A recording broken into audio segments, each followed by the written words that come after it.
Homemade tikka बनाएंगे, वो भी 25 मिनट्स में। 1 kg चिकन लिया है।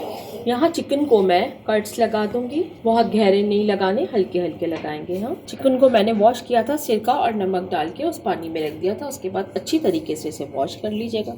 यहाँ पे अब योगर्ट है मेरे पास आधा किलो, इसको फेंट लेंगे।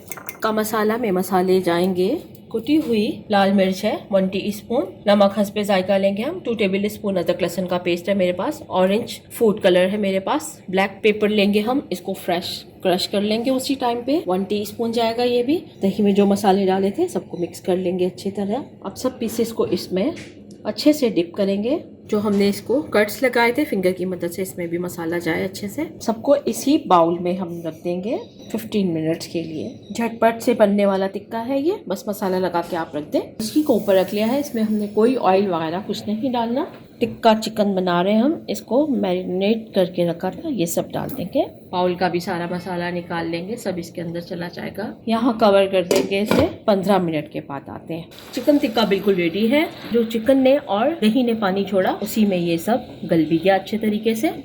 अल्मुनियम फॉइल का मैंने एक पेपर ले लिया, उसे डबल किया है। अब इसकी हम प्याली नुमा बना लेंगे। इसमें कोयले का स्मोक देंगे हम रख के इसको।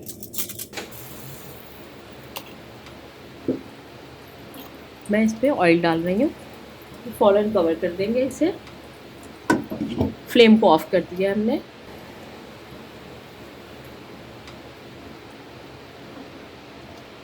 बहुत ही अच्छा गला हुआ है, बहुत ही अच्छी खुशबुएं आ रही हैं। तो इसी के साथ इजाज़त दीजिए। अल्लाह हाफिज़।